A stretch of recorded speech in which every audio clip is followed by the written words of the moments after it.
Good morning, fam. Welcome back to Erica's EDC, and today I have a ton of updates for you guys. We have a dart drop date.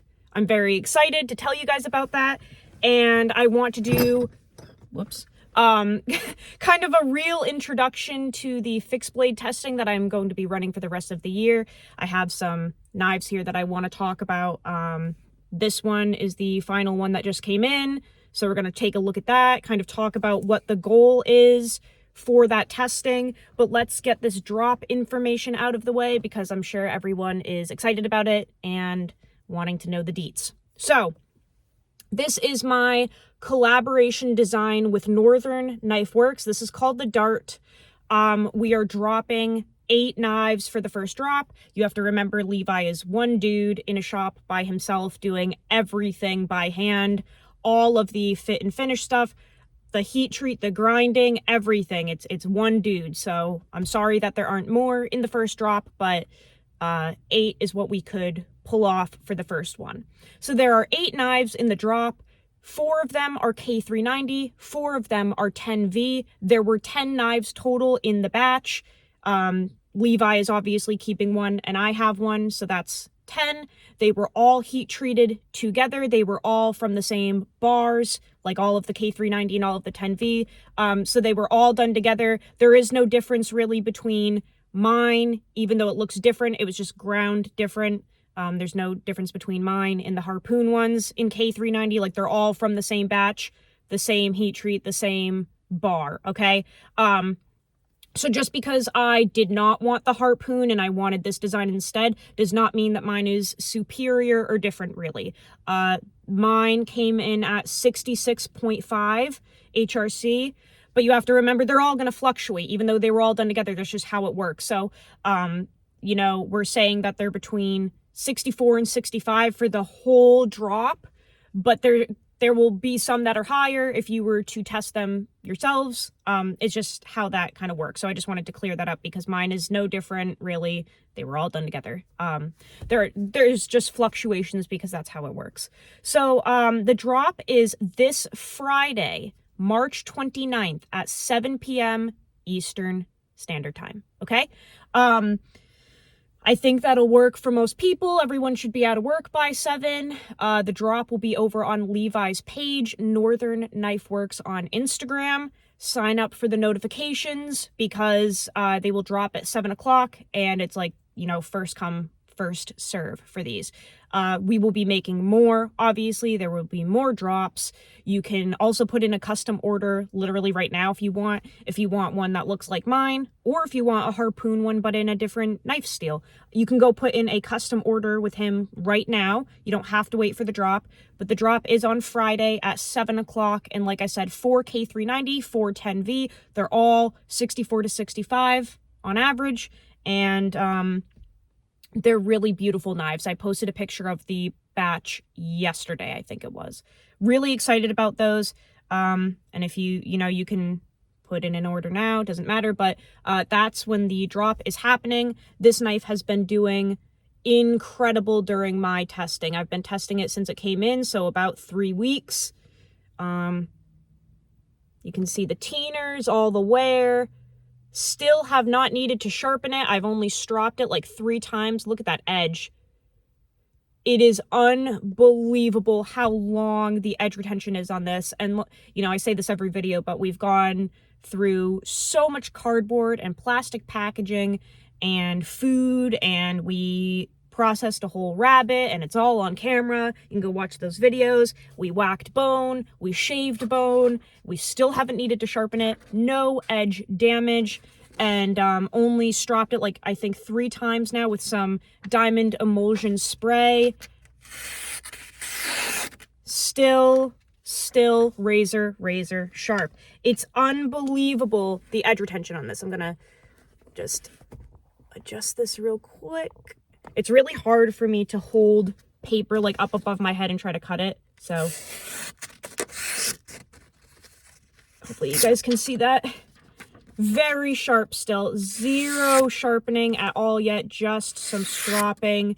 and this knife is absolutely unbelievable. I've said this before, that was the goal with this knife, was to give you guys a geometry and a steel and a heat treat where you didn't really have to sharpen this. You should just be able to strop it every once in a while, and it should keep up.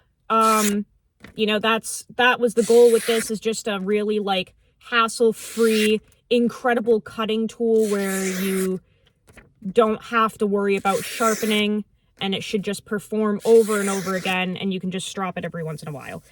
I have like confetti here now. So yeah, I think we really nailed it. Like I said, I've been using this for approximately 3 weeks now, straight. It has not touched the stones once. This is still Levi's edge. You can see how beautiful it is. And all I've done is stropped it a couple of times. 0 edge damage, absolutely gorgeous. So the heat treat is really dialed in on these. I'm very excited to be able to offer these to you guys. I hope that you can pick one up. I hope that you put custom orders in, because if you're looking for a, you know, ultimate super steel, high performance cutting tool, this is it.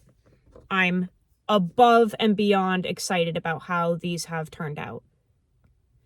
And if you want to put in a custom order, just if you want it to look like mine, just obviously you can just say, make mine look like Erica's, and he'll know exactly what you're talking about. And you can get it without the jimping. If this is over the top for you, you don't have to get all the jimping. You can do whatever you want. Levi is really flexible with, you know, the custom options there. So that's really exciting. The drop is going to be awesome. Let's talk about this fixed blade testing that I have coming up, because I want to explain what the goal is, my hypothesis, you know, moving into this testing. So I have 2 knives here that are very different, right? They're kind of close in length.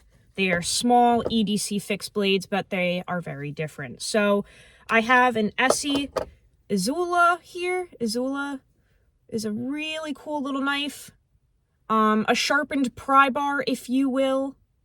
I believe it's like 30 thou behind the edge. So that's pretty thick, okay? But a good little sharpened pry bar beater knife, okay? And it's about the same length as this splinter here. This is the complete opposite. So this is called the Splinter. This is made by Kyle Johnson, the Scrawny Lumberjack. And this is a small EDC fixed blade. I had this one specifically made very, very thin. And this one is only 5 thou behind the edge. That is the thinnest knife I have. For reference, a piece of printer paper, like we were just cutting a few minutes ago, a piece of printer paper is, I believe, 1 thou thick. So if this is 5 thou, this is so thin that it's approximately the same thickness as just 5 sheets of printer paper stacked together. This is equivalent behind the edge to just 5 pieces of paper put together, to give you a little bit of an idea of how thin this truly is. So 5 thou BTE, this is 10V blade steel at 65 HRC. Really nice little EDC knife. He does make them thicker, obviously. I wanted mine as thin as possible because I want to, test sheerly the cutting performance of this tool. I'm not going to be beating on it. It would make no sense to baton with this or anything, but just to see how long the edge retention lasts, that's what this is for, okay? Really tiny little fixed blade. Beautiful. So let's talk about the idea behind the testing, the hypothesis, and how this is relevant. So my hypothesis going into this fixed blade testing that I'm going to be running for the rest of the year is that some production companies make knives thick for toughness, and they run the heat treat soft for toughness, not for actual toughness, but because it is easier, cheaper, and more time efficient to run knives thick and soft. And in reality, we have been convinced that knives like this will fail you, that super steels are not ideal for outdoor activities and bushcraft and stuff, and that they will chip and break and roll if you use them in the same manner as these.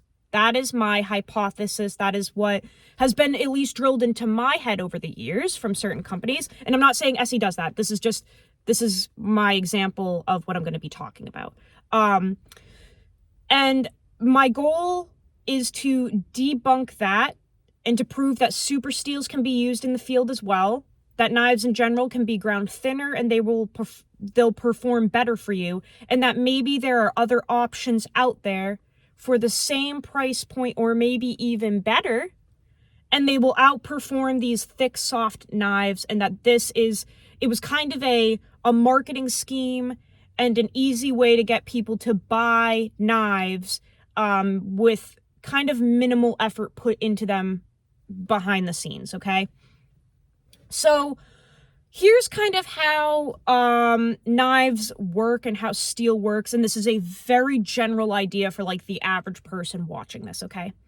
Geometry cuts, and geometry at the end of the day is basically the most important thing.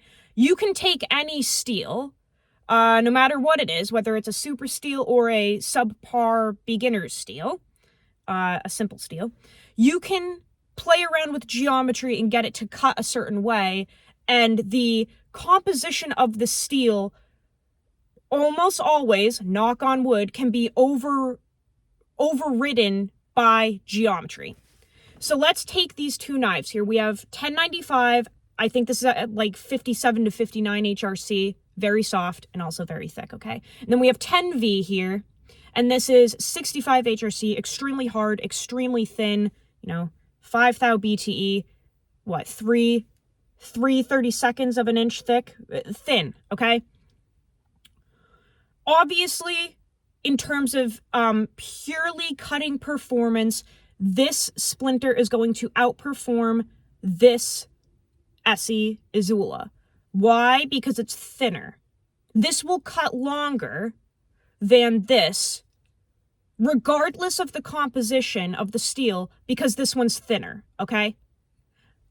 This will go through material for a longer time with less resistance because you have a thinner product going through the material as opposed to this.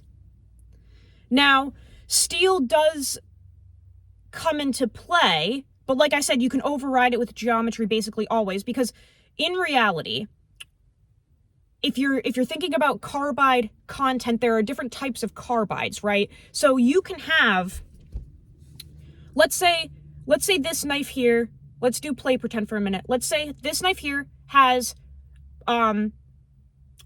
more chromium carbide in the matrix, like in the composition. And let's pretend that this knife here has more vanadium carbide in the composition, okay? But let's say that we actually have the same amount of carbides in general, right? So this one's chromium carbide and this one is vanadium carbide. But let's say that they have the same amount of carbide, the same literal amount, okay? In reality, even though they have the same amount of carbides, the knife with the vanadium carbide will cut longer and better because the vanadium carbides are harder than the chromium. So they have the same amount, but because the vanadium carbides are harder, this knife will, the composition of this knife should perform longer because vanadium carbides are harder than chromium carbides, even though they have the same exact amount, okay? So you can look at it that way, that composition does matter, absolutely. But geometry will override everything, basically, because if you switched these, whichever knife is thicker will cut for less amount of time, okay? So you kind of have to remember that, and that's what really comes into play here when we have knives that are run thick for toughness and then soft for toughness. It doesn't make any sense because you only do one of those. If you run a knife thick for toughness, you could run a knife thick in Maximate and it will perform because the geometry is what is giving that characteristic that you're looking for. So you can take a steel like Maximate that is chippy in nature, but run it really thick and it will still perform, okay? Because the thickness is providing the toughness that the composition lacks, okay? So when you take a steel like 1095, which should be run higher, and you run it at 30 thou BTE, and then also run it at 57 to 59, that's a product that is not going to have very good edge retention in reality, because it's too thick and it's also too soft. So my goal in my fixed blade testing is to kind of show that through real life use. I have a whole bunch of fixed blades. This one was the final one I was waiting on. And I'll make a whole video showing all of the knives that will be included in this testing. We're going to do a massive video showing every single one, going over the BTE, the heat treat, the hardness, the blade stock thickness, all of that stuff. We'll do that in another video. But my whole goal is to really show that we have been convinced and brainwashed that we need thick, soft knives, otherwise they're going to fail in the field, when in reality, what's more important is geometry, and you can use super steels and play around with the geometry and get a knife that outperforms anything that this will ever provide, okay? Because this doesn't really make sense.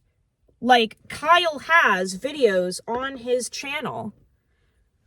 He actually just uploaded one recently with very, very thin, hard 10V, like being batoned through damn antler, and the thing doesn't fail because the heat treat is dialed in. And once you have correct geometry, you can kind of do anything with any steel, generally speaking. But I will say on top of that, a lot of the super steels out there, they are super and superior to these old school like 1095, 1075, 52-100, 80 CRV2 knives. These will outperform above and beyond because the composition is superior on top of the geometry being superior. Like, there are some really impressive steels out there. 10V is one of them, K390, Magna Cut, where the composition allows you to heat treat them pretty high and you're still not compromising toughness. You just simply aren't. Like, it is so minuscule that the more, because we're told that the higher hardness, the lower toughness, basically, the lower edge stability. That is not really true. Like, if you look at Magna Cut, the higher you go, you can bring it 62, 63, 64, and compare it to like 61 or even 60, and the toughness that you are losing as you bump that heat treat up, as you bump that hardness up, the loss is so minuscule that it doesn't even matter in the grand scheme of things. But yet you are gaining edge retention, okay? It is not true that Magna Cut at 64 is significantly less tough than Magna Cut at 61. That is not true. It is such a minute difference in toughness that it really doesn't even matter. However, if you take Magna Cut at 61 HRC and Magna Cut at 64 HRC, the 64 HRC is going to blow the 61 HRC out of the water in terms of edge retention. And again, you are not losing edge stability. You are not really losing toughness. So that's the goal of my testing, is to shine light on knives like this Splinter in 10V, okay? Knives that are made by Steve Kalari over at Kalari Custom Knives. Knives made by Levi at Northern Knife Works. John, BGM Knives. You know, Todd over at Goathead Knives. We do not need to be making thick, soft knives in shit steel and saying that they're going to outperform these. They are not. So I'm going to show that through my testing. I also have some viewer what should we call them? Viewer input. I've had some hardness testing done on some production knives that are thick and soft. I've had some viewers send in pictures and experiences with knives from like Tops, for instance, that kind of prove this point here. I had a viewer that's following this whole testing send me a photo of their Tops knives. What was it? I can't remember the model, but I have the photo. Basically, he did some light prying with this knife. It's super thick and super soft. It's supposed to not break, and it broke. And it was interesting because I've done the same task with a super steel knife and nothing happened, okay? You have to remember that you need hardness to be tough.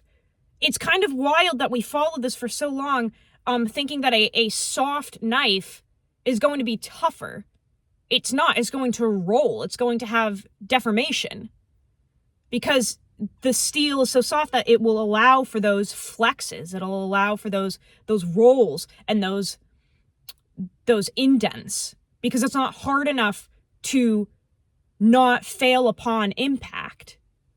If you take a knife in a super steel that's harder, and play around with geometry, nothing will happen. It blows my mind that this knife here is in K390 at 66.5 HRC, and in the video doing the rabbit, I take it and whack it into bone and then shave bone. There's no deformation. Because the heat treat, the steel, and the geometry are all aligned to provide the best user experience. So, composition only goes so far. Like I said, chromium carbides are going to be less productive than vanadium carbides, even though you have the same amount. Composition definitely comes into play, absolutely.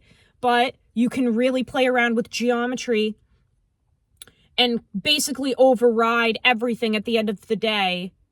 And there are products out there that can do everything and more compared to some of these thick, soft production knives, and that's the whole point of the testing. And we're going to go over ease of sharpening with everything too. Again, soft, thick knives are not easier to sharpen. Soft knives are not easier to sharpen. We proved that in a video, right, with the 1075 LT Bright knife. It was so soft, and I believe, in my opinion, that the heat treat was also botched. The burr kept flipping back and forth because that's a whole story in itself, but the heat treat was botched, and the knife was so soft that it wouldn't even deburr. The burr just would flip back and forth on the apex, and we just could not get it off, and it's all on film. I caught the whole thing on film. That's pretty common with soft, poorly heat-treated knives. So we're going to go over all of that in the testing. The testing is running for the whole rest of 2024. We have so many knives that have come in for testing, that have been donated and bought for this. It's really exciting. I'll go over all of them in a separate video. I'm just waiting for like a warmer day. I'm like freezing in the truck right now, but I'm waiting for a nice warm day where I can take the whole box out, put it on the bed of the truck, and show you guys in detail every single one, go over all the deets, explain what their purpose will be in the testing, but they're all here. They're all ready to go. I'm really excited. The end goal is to just show you guys some new options that may work way better for you out in the field, and options that you won't have to touch up at the end of every night, or at the end of every deer, or at the end of every fishing trip.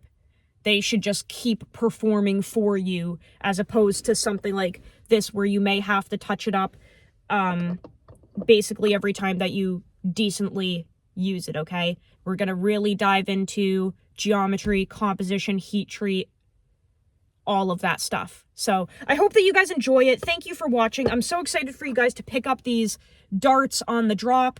If this design does not suit you, if it is too small or too slim, Levi and I are already working on 2 other knives. We have one in the works that is going to be I guess a little more like this splinter, but it's going to have a little bit of a longer cutting edge and just a little more beefy. So if this doesn't work for you, there are more in the works. Those will be in very hard crew wear, which is really exciting because I love crew wear. I love the composition. So if this one doesn't seem like your jam, don't worry, we have more coming for you guys. But thank you so much for listening. I hope that kind of like mini rant there made sense. I'm really excited to kind of share some of that information with you guys over time because I think it's important. But I love you guys so much. Go use your shit. Learn how to sharpen your knives. I will see you on the next video. I love you so much, fam. Take care.